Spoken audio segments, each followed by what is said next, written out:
सभी साथियों को मेरा नमस्कार। साथियों, आपका एक बार फिर से स्वागत है आपके ही अपने YouTube चैनल टेक्निकल मास्साब में। साथियों, आज इस वीडियो में हम देखेंगे कि पीठासीन की डायरी और मतपत्र लेखा हमें कैसे भरना है। और ये जो डायरी है और मतपत्र लेखा है, ये हमारे पूरे मतदान का लेखा जोखा है। हमें इसमें बिल्कुल भी गलती नहीं करनी है।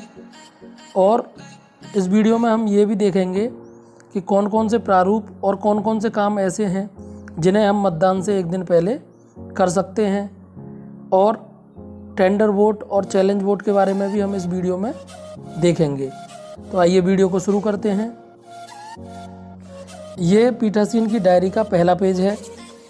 यहाँ पर आपको विकास खंड क्षेत्र का नाम लिखना है, मतदान का दिनांक लिखना है और मतदान स्थल संख्या व नाम आपको लिख देना है। मतदान स्थल संख्या, बूथ संख्या। मतदान स्थल किस प्रकार के भवन में स्थित है, सरकारी, अर्ध सरकारी, निजी, अस्थायी निर्माण, तो वो ऑप्शन आपको यहाँ पर सेलेक्ट कर लेना है, टिक कर देना है उस पर।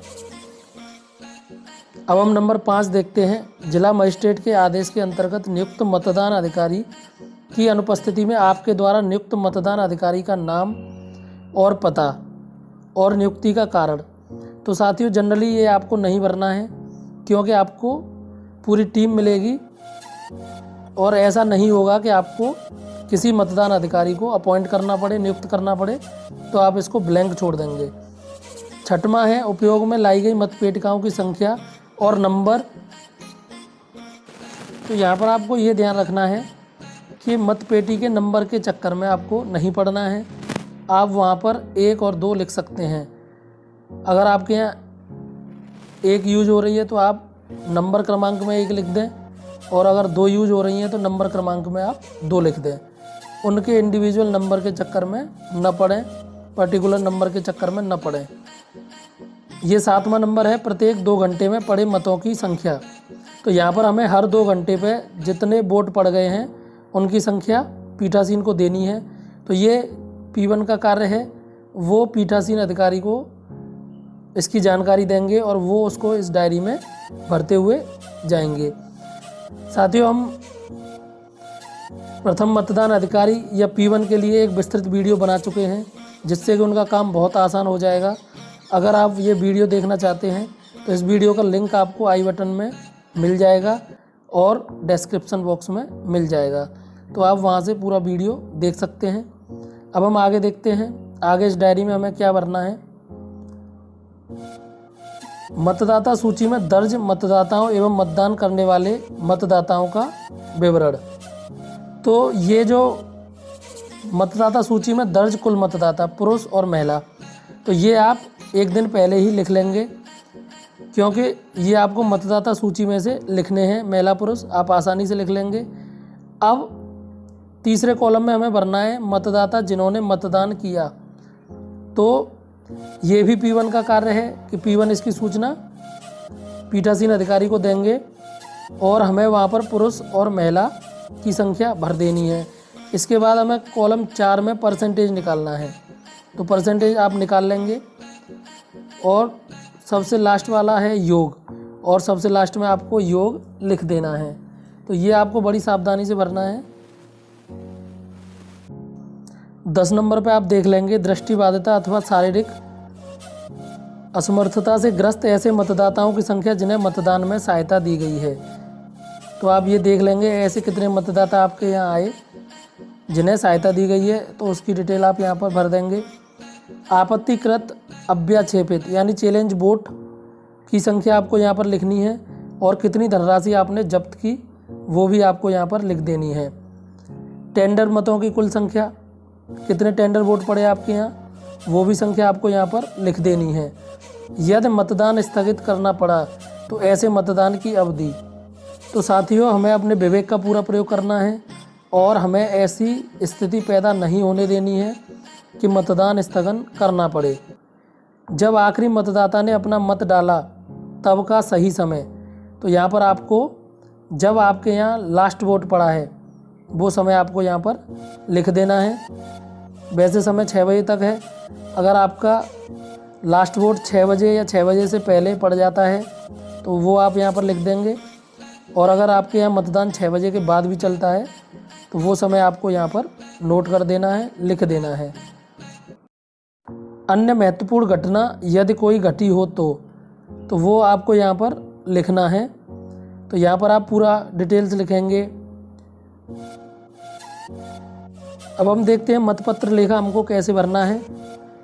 तो यहाँ पर आप ग्राम पंचायत का नाम लिख देंगे, वार्ड का नाम लिख देंगे और जिला पंचायत का नाम लिख देंगे और उसका क्रमांक लिख देंगे, मतदान स्थल क्रमांक व नाम और आपका बूथ संख्या और उसका नाम लिख देंगे।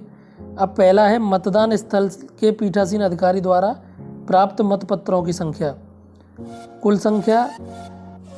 तो यहाँ पर आपको क्रमांक लिखना है कि कितने से कितने क्रमांक तक आपको मिले और उनकी कुल संख्या आपको यहाँ पर लिख देनी है। दूसरे नंबर पर आपको उपयोग में न लाए गए मतपत्रों की संख्या, अर्थात जो मतदाताओं को नहीं दिए गए, यानी कि ऐसे मतपत्र जो मतदाताओं को नहीं दिए गए हैं या उपयोग में नहीं लाए गए, उनका क्रमांक और उनकी कुल संख्या आप यहाँ पर लिख देंगे। चौथा नंबर है मतदान स्थल पर उपयोग में लाए गए किंतु मतपेटी में नहीं डाले गए मतपत्रों की संख्या। तो पहला है इसमें रद्द किए गए मतपत्रों की संख्या व क्रमांक। तो जो मतपत्र रद्द हो गए वो उनका क्रमांक और उनकी कुल संख्या आप यहाँ पर नोट करेंगे। अब रद्द होने के कई कारण हैं, जैसे कि उन पर स्याही लग गई, मतदाता का अंगूठे का निशान लग गया, तो बैलेट आपका रद्द माना जाएगा। तो उनका क्रमांक और उनकी संख्या आपको यहाँ पर लिखनी है। टेंडर मतपत्रों की संख्या व क्रमांक, कितने टेंडर वोट पड़ गए आपके यहाँ। टेंडर वोट भी मतपेटी में नहीं डलेंगे, पीठासीन उन्हें अपने पास रखेंगे, उनके लिए एक अलग लिफाफा बनेगा। इस पर भी मैं एक वीडियो बना चुका हूँ, आप देख सकते हैं। मुद्रण लेखन की त्रुटि के कारण रद्द किए गए मतपत्रों की संख्या व क्रमांक। अब कोई मतपत्र ऐसा होगा कि जिस पे प्रिंटिंग मिस्टेक है या और कोई दिक्कत है तो उनको भी रद्द की श्रेणी में रखेंगे और उनका क्रमांक और उनकी कुल संख्या लिख देंगे। और पांचवा है मतपेटी में डाले गए मतपत्रों की संख्या। तो आप यहाँ पर जितने वोट मतपेटी में डाले गए हैं उनकी संख्या आप यहाँ पर लिख देंगे। साथियों, यहाँ पर आपको ये ध्यान देना है कि आपको 4 मतपत्र लेखा तैयार करने हैं, एक सदस्य के लिए, एक ग्राम प्रधान के लिए, एक क्षेत्र पंचायत सदस्य के लिए और एक जिला पंचायत सदस्य के लिए। तो सबके लिए अलग अलग आपको मतपत्र तैयार करने हैं, मतपत्र लेखा आपको तैयार करने हैं, ये आपको विशेष ध्यान रखना है। साथियों, अब हम टेंडर वोट देखते हैं। टेंडर वोट क्या है। अगर ऐसा कोई मतदाता आपके पास आता है और उसका वोट पहले से ही पड़ा हुआ है, अगर आप अपनी चिन्हित प्रति में देखेंगे निर्वाचन नामावली की में, तो आप देखते हैं कि उसका वोट पहले ही पड़ गया है, तो उस वोट को आप टेंडर वोट कहेंगे। अब ऐसी परिस्थिति में आपको क्या करना है। ऐसी परिस्थिति में आपको ये करना है कि पीठासीन अधिकारी जो भी बैलेट बुक है उसका अंतिम बैलेट उसको फाड़कर दे देंगे और उसके जो बैलेट हैं, मतपत्र हैं, वो मतपत्र पेटिका में नहीं पड़ेंगे, उन्हें पीठासीन अपने पास रखेंगे। वो मतदाता उस पर अपना जिसे भी मत देना है वहाँ पर वो एरो क्रॉस सील लगाएगा और वो मतपत्र पीठासीन अधिकारी को ही वापस करेगा। पीठासीन अधिकारी उन्हें निवेदित मतपत्र का एक लिफाफा बनेगा, उस लिफाफा में रखेंगे।